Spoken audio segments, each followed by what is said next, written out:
Hi, കാൺവിയിലേക്ക് സ്വാഗതം. ഇന്നൊരു ദിവസത്തെ കാര്യങ്ങളൊക്കെ ആയിട്ടുള്ള റെസിപ്പിയും കാര്യങ്ങളൊക്കെ ആയിട്ടുള്ള ഒരു വീഡിയോ ആണ് കേട്ടോ. ഇന്ന് ഉസ്താദുമാർക്കൊക്കെ ചിലവുള്ള ദിവസമാണ്. അതുകൊണ്ട് രാവിലെ തന്നെ ബ്രേക്ക്ഫാസ്റ്റൊക്കെ ഈസി ആക്കിയിട്ടുണ്ട്. അങ്ങനെയാണ് ചെയ്യാറുള്ളത്. അപ്പം വീഡിയോ ഫുള്ളായി കണ്ടുവെക്കുക. വീഡിയോ ഇഷ്ടമായാൽ ലൈക്ക് ചെയ്യാനും സബ്സ്ക്രൈബ് ചെയ്യാനും മറക്കരുത്, കമൻറ്റ് ചെയ്യാനും മറക്കരുത് കേട്ടോ. ഇന്ന് ഞാൻ രാവിലെ തന്നെ ബ്രേക്ക്ഫാസ്റ്റ് ഈസിയാണെന്ന് പറഞ്ഞില്ലേ, അത് പുട്ടായിരുന്നു കേട്ടോ. പുട്ടാകുമ്പോൾ ഈസിയാണല്ലോ. തേങ്ങ ചിരണ്ടി വെക്കാത്തവരൊക്കെ ആണെങ്കിൽ ഈസി ആവില്ല കേട്ടോ. അതെനിക്ക് തേങ്ങ ചിരണ്ടി വെച്ചതൊക്കെ ഉള്ളതുകൊണ്ട് എളുപ്പമായിരുന്നു. പിന്നെ ഞങ്ങൾക്ക് പുട്ടുംപൊടിയൊക്കെ നല്ല എളുപ്പമുള്ളൊരു പുട്ടുംപൊടിയാണുള്ളത്. അപ്പോൾ അതൊക്കെ കാണിക്കാം. ഞാൻ കടലക്കറിയാണ് വെച്ചിട്ടുള്ളത്. കടലക്കറി എല്ലാവരും വെക്കുന്നത് പോലെ തന്നെ ഞാനും വെച്ചിട്ടുള്ളത്. മല്ലിപ്പൊടിയും മുളക് പൊടിയും ഉള്ളിയും തക്കാളിയൊക്കെ ഇട്ട് വെച്ച് കുക്കറിൽ വേവിക്കാൻ വെച്ചിട്ടുണ്ട്. എന്നിട്ട് നൗഷാക്ക് ചായയൊക്കെ വന്നിട്ടുണ്ട്, കാൽ ചായക്ക്. അപ്പോൾ അത് കൊടുക്കായിരുന്നു കേട്ടോ. ഇത് പുട്ടുംപൊടി ഞങ്ങൾ പൊടിപ്പിച്ച് വെക്കുന്നതാണ് കേട്ടോ. ഇത് നമ്മൾ റേഷൻ അരിയില്ലേ, അത് കഴുകിക്കാണ്ട് വെള്ളം ഊരി അതേപോലെ ഒന്ന് മില്ലിൽ കൊടുത്തയച്ച് കഴിഞ്ഞാൽ അത് പൊടിപ്പിച്ച് വറുത്ത് തരും കേട്ടോ. അത് കുറേ നാൾ നിൽക്കും ചെയ്യും. ഇതിലിങ്ങനെ കുറേ വെള്ളം പാർന്ന് വെച്ചാൽ നല്ല പുതിരാൻ വേണ്ടി കുറച്ച് നേരം ഇരുന്നാൽ നമുക്ക് വെള്ളം കൂടി പോകുന്നുമില്ല. എന്ന് വെച്ചാൽ കൂടുതൽ വെള്ളം പാരുന്നതല്ല, എന്നാലും പേടിക്കാതെ വെള്ളം പാർന്ന് വെക്കാൻ പറ്റിയൊരു പൊടിയാണത്. നല്ല ടേസ്റ്റുമാണ്. ഞാൻ ചോറിന് വെള്ളം വെച്ചിട്ടുണ്ടായിരുന്നു. അതിന് അതിൽ അരി ഇടാൻ പോവുകയാണ്. നല്ല മഴയാണ് കേട്ടോ. അപ്പോൾ നല്ല മഴയാണല്ലോ, ആ ഒരു ദിവസത്തെ കാര്യമാണ് കേട്ടോ അത്.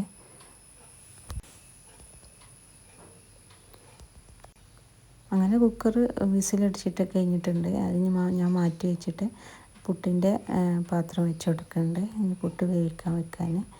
ഇനി ആ പുട്ടിൻ്റെ വെള്ളത്തിൽ ഞാനൊരു ഇല ഇടും കേട്ടോ. ഇതുപോലെ നെയ്ച്ചോറിൻ്റെ ഇലയില്ലേ, രമ്പയില എന്ന് പറഞ്ഞാൽ അത് ഇട്ട് കൊടുക്കും. എന്നാൽ നല്ല വാസനയാണ്, പുട്ടിന് നല്ല വാസനയാണ്. പിന്നെ വെള്ളം അങ്ങനെ വെറുതെ തിളക്കണ്ടല്ലോ, അങ്ങനെ ഇട്ട് കൊടുക്കും. അങ്ങനെ ചെയ്യുന്നവരൊക്കെ ഉണ്ടെങ്കിൽ കമൻറ്റ് ചെയ്യണം കേട്ടോ. അപ്പോൾ ഞാൻ പുട്ട് ഉതിർന്ന് വന്നിട്ടുണ്ട്, പൊടി ഉതിർന്ന് വന്നിട്ടുണ്ട്. അപ്പോൾ അത് ഞാൻ പുട്ട് ചുട്ടെടുക്കുകയാണ്. തേങ്ങ ഇട്ട് കൊടുത്ത് പുട്ടിൻ്റെ പൊടി ഇട്ട് കൊടുത്ത് അങ്ങനെ വെക്കുകയാണ്. രാവിലെ ഇങ്ങനെ ഈസി ആയി കഴിഞ്ഞാൽ നമുക്ക് ഉച്ചക്കത്തെ പണി എളുപ്പമാക്കാമല്ലോ വിചാരിച്ചിട്ടാണ്. ഉച്ചക്ക് പ്രത്യേകിച്ച് ഇതൊന്നുമില്ല, അവർക്കങ്ങനെ പ്രത്യേകിച്ച് നിബന്ധനകളൊന്നുമില്ല. പക്ഷേ നാടൻ ചോറും കാര്യങ്ങളൊക്കെ തന്നെയാണ്. വീട്ടിലുള്ളത് ഉണ്ടാകുന്ന പച്ചക്കറി അങ്ങനെയുള്ളതൊക്കെ വേണമെന്ന് അവർ പറയാം. അപ്പോൾ അങ്ങനെ സ്പെഷ്യലായിട്ടൊന്നുമില്ല കേട്ടോ. അപ്പം ഉച്ചക്കത്തെ മാത്രം ഭക്ഷണം ആയതുകൊണ്ട് തന്നെ എളുപ്പമാണല്ലോ. ചില വീട്ടുകാർക്കൊക്കെ ഒരു ദിവസത്തെ മുഴുവൻ കാര്യങ്ങളും വേണമെന്നൊക്കെ പറയാറുണ്ട്. അതൊക്കെ തന്നെ വലിയ ബുദ്ധിമുട്ടായിരിക്കും അല്ലേ. നമുക്ക് കൊടുക്കുന്നത് ഒരു പണിയായിട്ടല്ല, പക്ഷെ നമ്മൾ ഒരാൾക്ക് കൊടുക്കുമ്പോൾ അത് നന്നാക്കി കൊടുക്കണമല്ലോ, അത്രേ ഉള്ളൂ. എത്ര ആൾക്ക് ഇത്ര ആൾക്ക് എന്നുള്ളതൊക്കെ ആകുമ്പോൾ ചിലപ്പോൾ അത് ഒറ്റക്കൊക്കെ ഉള്ള ആളാണെങ്കിൽ അത് വലിയ ബുദ്ധിമുട്ടാവില്ലേ. ഇനി ഇവിടെ ഞങ്ങളില്ലാത്ത ദിവസമൊക്കെ ആണെന്നുണ്ടെങ്കിൽ അവർക്ക് പൈസ കൊടുത്താൽ പുറത്തുനിന്ന് വാങ്ങിച്ച് തിന്നും, അല്ലെങ്കിൽ നമ്മൾ വാങ്ങിച്ചു കൊടുക്കുക, അങ്ങനെയൊക്കെ ചെയ്യാം കേട്ടോ. ഇവിടെ ഉസ്താദ്മാർ പറഞ്ഞത് എന്താണെന്ന് വെച്ചാൽ കാബേജ് പറ്റില്ല, അയില പറ്റില്ല, അങ്ങനെയൊക്കെ ചെറിയ പ്രശ്നങ്ങളും, പപ്പടമൊന്നും വേണ്ട, അങ്ങനെ പിന്നെ എരുമ്പുളിയുള്ള മസാലയൊക്കെയുള്ള കറിയാവണം, അങ്ങനെയുള്ളൂ. വേറെ പ്രത്യേകിച്ച് അതൊന്നുമില്ല. പിന്നെ അവർക്ക് ബിരിയാണി, നെയ്ച്ചോറ് അങ്ങനത്തിനോടൊന്നും വലിയ താല്പര്യമില്ല. അവർ ഈ പാർട്ടി കാര്യങ്ങളൊക്കെ ഉണ്ടാകുമ്പോൾ അതിനൊക്കെ പോകുമ്പോൾ അവർക്ക് നാടൻ ഫുഡിനോടാണ് ഇഷ്ടം എന്നൊക്കെ പറഞ്ഞേക്കാം. അങ്ങനെ പുട്ട് റെഡി ആയിട്ടുണ്ട്. നല്ല സോഫ്റ്റായിട്ടുള്ള പുട്ടാണ് കേട്ടോ ഇതുണ്ടാവുക. ഞാനിനി പുട്ടുക്കുള്ള കടലക്കറിക്കുള്ള തേങ്ങാപ്പാൽ അടിച്ചെടുക്കുകയാണ്. അതിൻ്റെ ഇടയിൽ ഞാൻ ചോറിനുള്ള വെള്ളം, ചായക്കുള്ള വെള്ളമൊക്കെ മുക്കിയെടുക്കുന്നുണ്ട്. ഇതുപോലെ ഫ്ലാസ്കിലാക്കി വെക്കും, തിളപ്പിച്ച വെള്ളം ഫ്ലാസ്കിലാക്കി വെക്കും. എന്നിട്ട് അരി ഇട്ട് കൊടുക്കും. അപ്പോൾ ചോറ് അവിടെ കിടന്ന് വെന്തവും ചെയ്തോളും. ഇതൊക്കെ ഇപ്പോൾ എനിക്ക് ഇവിടെ പണിക്കാൾ വരുന്നതുകൊണ്ട് പേർക്കൊക്കെ കൊണ്ടുവന്നിട്ട് തരുന്നതുകൊണ്ടൊക്കെ എളുപ്പമായതുകൊണ്ട് കേട്ടോ. പാത്രമൊക്കെ കഴുകാനൊക്കെ ആളുള്ളതുകൊണ്ടാണ് അങ്ങനെ ചെയ്യുന്നത്. മറ്റേ കരി പിടിച്ച പാത്രമൊക്കെ ആകുമ്പോൾ നമുക്ക് പണിയാണ്. അതിനേക്കാൾ എളുപ്പം നമുക്ക് ഗ്യാസ് ഉണ്ടാക്കുക തന്നെയാണ്. അങ്ങനെ ഞാൻ തേങ്ങാപ്പാൽ പാർന്ന് കൊടുത്തിട്ടുണ്ട് കറിയിൽ. ഇനി അതിലേക്ക് താളിച്ചൊഴിക്കാണ്ട് കടുകിട്ട് കറിവേപ്പിലയിട്ട് താളിച്ചൊഴിക്കുന്നുണ്ട്. അതിനിടയിൽ നൗഷാദ് കടയ്ക്ക് പോകാനായി. അപ്പം ഞാൻ പുട്ടും ഇതും കൊടുത്തിട്ടുണ്ട്. അതിനിടയിൽ റംബൂട്ടാൻ പറിച്ചത് കൊണ്ടുവന്നൊക്കെ ചെയ്തിട്ടുണ്ട്. ഒരാൾ ചോദിച്ചിരുന്നു ഫ്രൂട്ട്സിൻ്റെ വീഡിയോ കേട്ടപ്പോൾ റംബൂട്ടാൻ ഇല്ലേ കണ്ടില്ല എന്ന്. റംബൂട്ടാൻ ഉണ്ട്, പക്ഷേ പഴയ ഐറ്റം കേട്ടോ. അതുകൊണ്ട് വലിയ വലിപ്പമുള്ളതൊന്നുമല്ല, പക്ഷെ ടേസ്റ്റൊക്കെ ഉണ്ട്. വെള്ളം നല്ല തേനൂറും പോലുള്ള റംബൂട്ടാൻ തന്നെയാണ്. ഇത് ഞാൻ കൂട്ടുകറി ഉണ്ടാക്കുന്നുണ്ട് കേട്ടോ, ഉച്ചക്കത്തേക്കുള്ള. അതിലേക്ക് കടലയും പച്ചക്കായും കർമ്മത്തിയും ഇട്ടിട്ടാണ് അത് വേവിക്കണേ. എന്നിട്ട് അതിലേക്ക് മുളക് പൊടിയും മഞ്ഞൾപ്പൊടിയും വെള്ളം പാർന്നുകൊണ്ട് ഉപ്പും ഇട്ടുകൊണ്ട് വേവിക്കാൻ വെച്ചിട്ടുണ്ട്. അതിലേക്ക് ചെറിയ ജീരകവും തേങ്ങയും വെളുത്തുള്ളിയും ഇട്ടുകൊണ്ട് അരക്കാനും ഇട്ടിട്ടുണ്ട്. അത് അരച്ചുകൊണ്ടുവന്ന് ഇനി ഇത് കുക്കറിന്ന് 4 വിസിൽ അടിച്ചതിൻ്റെ ശേഷം ഇനി അതിലേക്ക് ചേർത്ത് കൊടുക്കാണ്ട്. അപ്പോഴേക്കും ചോറ് വെന്തിട്ടുണ്ട്. ചോറ് ഞാൻ ഊറ്റിയെടുത്തിട്ടുണ്ട്.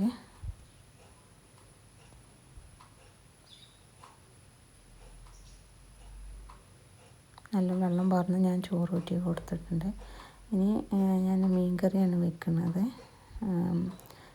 ചെറിയ മീൻ, ബത്തൽ മീനുണ്ടല്ലോ, ബത്തലല്ല കത്തിച്ചൂട, അത് വെച്ചിട്ടുള്ള കറിയാണ്. വത്തൽ ഞാൻ പൊരിക്കാനുമാണ് എടുത്തിട്ടുള്ളത്, നല്ല നെരിക്കനെ പൊരിച്ചെടുക്കാൻ. അപ്പോൾ ഇത് ഞാൻ മുളക് പൊടി, മഞ്ഞൾപ്പൊടിയും മല്ലിപ്പൊടിയും തക്കാളിയും പുളിയും പാർന്ന് ഇത് വേവിക്കാൻ വെച്ചിട്ടുണ്ട്. അധികമാളും ഇങ്ങനെ തന്നെ ആവില്ല മീൻ കറിയൊക്കെ വെക്കുക, തേങ്ങ പാർന്ന് വെക്കുന്ന മീൻ കറിയൊക്കെ. പിന്നെ ബത്തളയൊക്കെ ആയതുകൊണ്ട് അധികം മസാല ഒന്നും വേണ്ട, അങ്ങനെ വെച്ചിട്ടുണ്ട്. അപ്പോഴേക്കും നമ്മളെ കൂട്ടുകറിക്കുള്ള ഇത് റെഡി ആയിട്ടുണ്ട്, വെന്തിട്ടുണ്ട് കേട്ടോ. അത് എല്ലാം നല്ല വെന്തതിൽ ഒന്ന് ഉടച്ചു കൊടുത്താൽ ഒന്നും കൂടി ഇതായാലും ഒരു കൂട്ടുകറി ആകുമ്പോൾ അങ്ങനെ പെരണ്ട് കിടക്കണ്ടേ. അപ്പോൾ അതിലേക്ക് ഞാൻ അരച്ച തേങ്ങ, ജീരകം, ഉള്ളിയും വെളുത്തുള്ളിയും ഇട്ട തേങ്ങ ഉണ്ടല്ലോ, അത് അതിലേക്ക് അരച്ച് ഒഴിച്ചിട്ടുണ്ട്. കൂട്ടുകറി നല്ല ടേസ്റ്റല്ലേ, എല്ലാവർക്കും ഇഷ്ടപ്പെടുന്നൊരു ഉപ്പേരിയാണല്ലോ. അതിലേക്ക് ഞാൻ ഉപ്പ് ഇട്ട് കൊടുത്തിട്ടുണ്ട്, ഉപ്പ് ആവശ്യത്തിന് ഇട്ട് കൊടുത്തിട്ടുണ്ട്. പിന്നെ മീൻ കറിക്കുള്ള തേങ്ങയും ഒഴിച്ച് കൊടുത്തിട്ടുണ്ട്.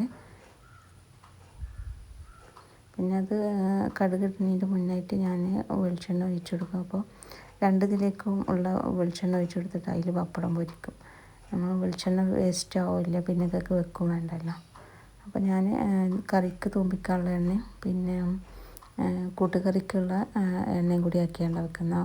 പപ്പടം പൊരിച്ച് കഴിഞ്ഞാൽ പിന്നെ ബാക്കി എണ്ണ അവിടെ ബാക്കിയാവില്ല. അതുകൊണ്ട് പപ്പടം അതിൽ പൊരിച്ച് കഴിഞ്ഞിട്ട് ഇത് കറിക്ക് തൂമ്പിച്ചിട്ടുണ്ട്. ഈ കൂട്ടുകറിയിലേക്ക് ഞാൻ ചക്കര ഉരുക്കി വെച്ചതാണ് കേട്ടോ. വെള്ളം പാർന്ന് ഉരുക്കി വെച്ചിട്ട് അത് ഞാൻ ഫ്രിഡ്ജിൽ വെക്കും. അങ്ങനെ ഉരുക്കി വെച്ച് കഴിഞ്ഞാൽ നമുക്ക് ആവശ്യത്തിന് അതിനെടുത്ത് ഉപയോഗിക്കാൻ പറ്റും. അപ്പോൾ കൂട്ടുകറിക്ക് ലേശം മധുരത്തിന് ചേർത്ത് കൊടുത്തിട്ടുണ്ട്. ഇനി കൂട്ടുകറിക്കുള്ള പിന്നെ തേങ്ങ വറുത്ത് ചേർക്കണ്ടേ, അതിലേക്കുള്ളതാണിത്. കടുകിട്ടതിന് ശേഷം അതിലേക്ക് കറിവേപ്പിലയിട്ട് തേങ്ങ ഒന്ന് വറുത്തെടുക്കുക. അതിന് ഇടയിൽ മുളകിടണം, പക്ഷെ ഞാൻ മറന്നു പോയതുകൊണ്ട് പിന്നെ ഇട്ട് കൊടുത്താൽ കേട്ടോ. മുളകൊന്നിട്ട് അപ്പോൾ ഒന്ന് വഴറ്റിയെടുത്തിട്ടുണ്ട്. അങ്ങനെ അതൊന്ന് നല്ലൊന്ന് വറുത്തതിന് ശേഷം കൂട്ടുകറിക്ക് ഒഴിച്ച് കൊടുക്കുക. എനിക്ക് ഭയങ്കര ഇഷ്ടമാണ്. കൂട്ടുകറി ഇഷ്ടമുള്ളവരൊക്കെ ഒന്ന് ലൈക്ക് ചെയ്യും, കമൻറ്റ് ചെയ്യുകയും ചെയ്യണേ. പിന്നെ ഇത് ഞാൻ ഉസ്താദിനുള്ള ഇത് റെഡിയായി ഒരു പാത്രം ഇട്ട് വന്നിട്ടുണ്ട് കേട്ടോ. ആ കൊണ്ടുപോകുന്ന ആൾക്കും പിന്നെ ഉസ്താദുമാർക്കുള്ളതാണ്. ചിലപ്പോൾ 2 ആളാവും, ചിലപ്പോൾ 4 ആളാവും, അങ്ങനെയാവും. ഞാൻ കർമ്മത്തി വെച്ചിട്ട് പപ്പായല്ലേ അത് വെച്ചിട്ട് ഒരു അച്ചാറും ഉണ്ടാക്കിയിട്ടുണ്ട്. പിന്നെ വത്തൽ പൊരിച്ചതും ഉണ്ടായിരുന്നു. അങ്ങനെ അത് കൊണ്ടുപോയി. പിന്നെ ഞാനിത് വൈകുന്നേരം ബ്രെഡ് പൊരിച്ചതാണ്. നമ്മൾ പാലും മുട്ടയൊക്കെ വെച്ചിട്ടുള്ള ബ്രെഡ് ഇല്ലേ പൊരിച്ചത്, അതാണ്. അങ്ങനെ അതെല്ലാം കഴിഞ്ഞ് ഞാൻ കിളികളുടെ അടുത്ത് പോയത്. ഈ കിളികളൊന്നും അങ്ങനെ കാണാൻ പറ്റാത്ത കിളികളാണ് കേട്ടോ, ആഫ്രിക്കൻ കിളികൾ. അവർ കാണാൻ പറ്റാത്തതെന്ന് പറഞ്ഞാൽ ഇവിടെ വീട്ടിൽ വന്നാൽ കാണാൻ പറ്റില്ല, നമുക്ക് എപ്പോഴെങ്കിലും ഒന്ന് കണ്ടു കിട്ടണം. അവരെ അടുത്തേക്ക് പോയി കഴിഞ്ഞാൽ അവർ ആ ചട്ടിയിൽ കയറിയിരിക്കും. ഫോട്ടോ എടുക്കാനോ വീഡിയോ എടുക്കാനോ ആയിരിക്കില്ല. ഇവർ പിന്നെയും സമ്മതിക്കും കേട്ടോ. എന്നാലും കുറച്ച് നേരമൊക്കെ നിന്നേരും, പിന്നെ ഉള്ളിൽ ചട്ടി കയറിയിരിക്കും. അങ്ങനെയാണ് ഈ ആഫ്രിക്കൻ ബേർഡ്. ഭയങ്കര പേടിയാണ് അവർക്ക് ഉള്ളിൽ കയറിയിരിക്കും. അവർ നമ്മൾ കൊത്താനൊക്കെ നല്ല ഉഷാറാണ്, പക്ഷെ അവർ നമ്മൾ കാണുമ്പോഴത്തേനും ഒളിച്ചിരിക്കും. പിന്നെ കോക്ടെയിൽ ഭയങ്കര പാവങ്ങളാണ്. അവരും കൊത്തൊക്കെ ചെയ്യും, കൈ നമ്മൾ പിടിച്ച് കഴിഞ്ഞാൽ കൊത്തി കിട്ടും. ബേറാപ്പിൾ ഗ്രീൻ ഫസ്റ്റ് കഴിക്കാം. അവിടെ ഉണ്ട്. ഇന്നത്തെ വീഡിയോ ഇഷ്ടമായോ? ഇഷ്ടമായാൽ ലൈക്ക് ചെയ്യാനും സബ്സ്ക്രൈബ് ചെയ്യാനും മറക്കരുത്. Thank you for watching.